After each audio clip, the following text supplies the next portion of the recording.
Selamat pagi Bapak Ibu Saudara sekalian. Selamat datang dalam acara Sarapan Sabda bersama saya Pak Saparman. Sarapan kita pada pagi hari ini ambil dari Matius 12 ayat yang ke-15b sampai dengan ayat ke-21. 15b sampai 21 dari pasal 12 Injil Matius. Demikian firman Tuhan. Banyak orang mengikuti Yesus dan ia menyembuhkan mereka semuanya.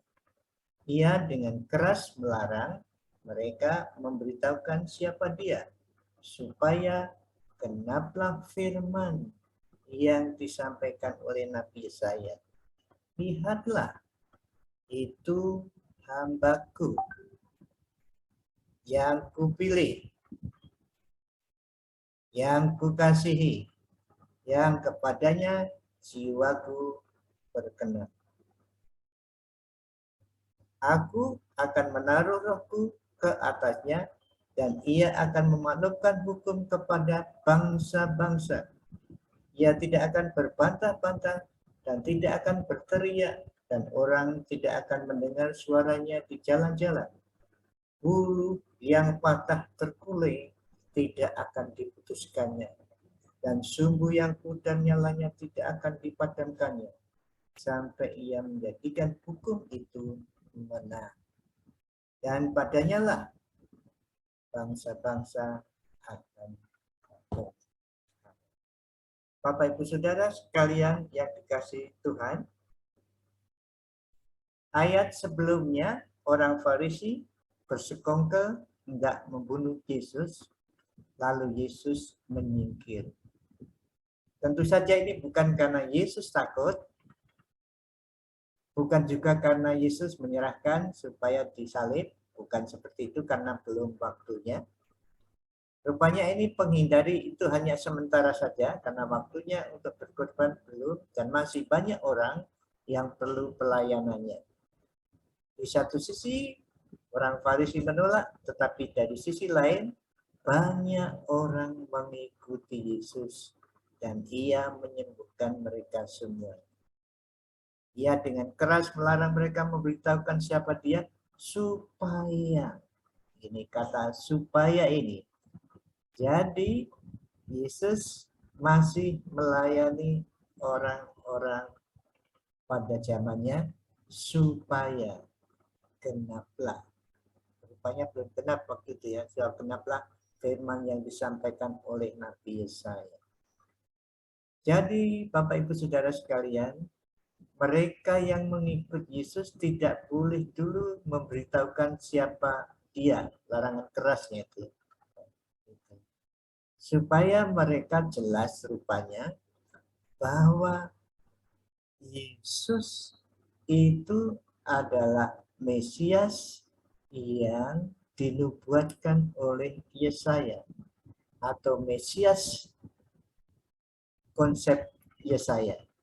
Bukan Mesias konsepnya orang Yahudi pada waktu itu yang memikirkan Mesias itu raja orang Yahudi yang akan memerintah kerajaan di Yahudi sana, menghancurkan penjajah Roma lalu menjadikan kerajaan merdeka. Yang dimengerti rupanya itu pada waktu itu. Tetapi konsep Mesias dari Yesaya adalah lihatlah, ayat 18 itu. Lihatlah, itu hambaku. Jadi konsep Mesias dari Yesaya adalah Mesias yang bersifat, yang berperan sebagai hamba. Juga yang kupilih, yang kukasih. Ungkapan-ungkapan ini Bapak Ibu Saudara kenal pada waktu Yesus dibaptis dan pada waktu Yesus di Gunung Kemuliaan itu. anakku yang kukasihi, kepadanya aku berkenan. Jadi ini Mesias pilihan Tuhan Yesus yang dipilih oleh Allah menurut Nabi Yesaya persis seperti ini. Jadi Mesias yang bersifat melayani. Tidak seperti Mesias yang bengis seperti yang diharapkan oleh Yahudi pada waktu itu. Tidak semuanya tentu saja.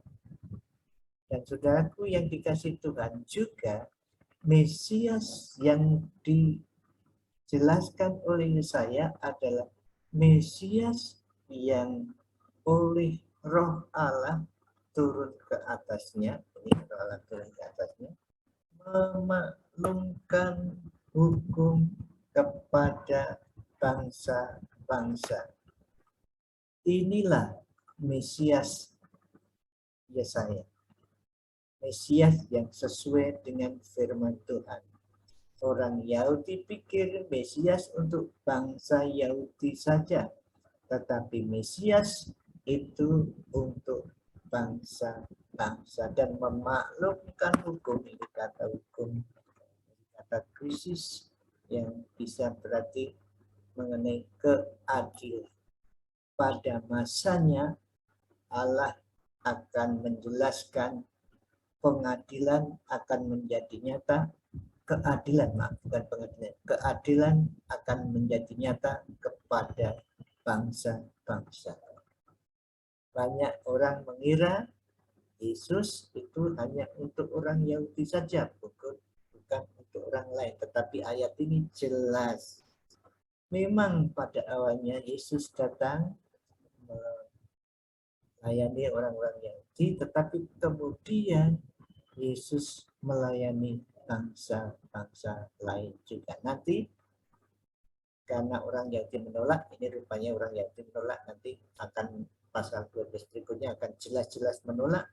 Lalu Yesus bicara dengan perumpamaan pasal 13 dan nanti sudah itu Yesus pergi ke daerah Dekapolis, namanya daerah yang banyak orang Yahudi. Pada akhirnya Yesus memerintahkan dengan amanat agungnya bahwa seluruh bangsa, setiap suku bangsa diperintahkan untuk dijadikan oleh Yesus. Jadi Mesias dari saya itu Mesias untuk segala bangsa, bukan untuk orang Yahudi saja. Disinilah rupanya ada orang yang mengatakan disinilah mulainya pergerakan Yesus belok ke pelayanan untuk bangsa-bangsa lain. Yang dimulai melayani kepada orang Yahudi dulu, kemudian bangsa lain. Dan itulah Mesias. Mesias kita, marilah kita sama-sama mengikuti cara Mesias ini. Memang kita bisa menginjili kepada suku kita sendiri atau mendirikan sebuah gereja suku, tetapi pada tujuannya adalah gereja itu terdiri dari non-Yahudi dan Yahudi. Memang dimulai dari Yahudi, yaitu kisah 2 ya, yang dibaptiskan Roh Kudus itu adalah orang-orang Yahudi, kisah 2. Jadi gereja mulai dengan orang Yahudi, tentu saja ada orang mualaf waktu itu ya, tapi sesudah itu gereja terdiri dari non-Yahudi dan Yahudi. Memang ada yang mengatakan itu gereja universal, jadi semua Yahudi dan non-Yahudi. Tetapi dalam gereja lokal yang mewakili gereja universal mestinya terdiri dari orang dari berbagai suku.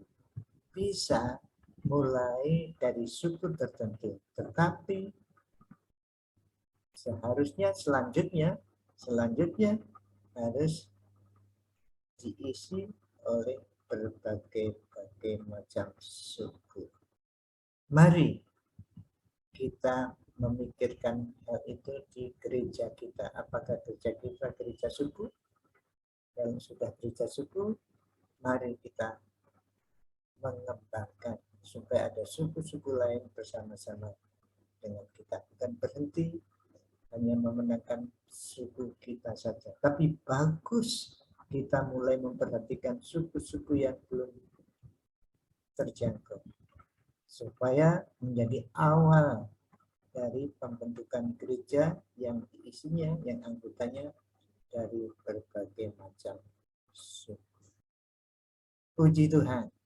Mari kita mendoakan para utusan Injil, para church planter, orang-orang yang membuka gereja di satu daerah tertentu.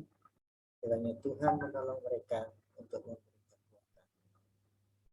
Ya Allah Bapa yang di surga, kami bersyukur bahwa Yesus datang bukan hanya untuk orang Israel saja, tetapi kepada semua bangsa-bangsa.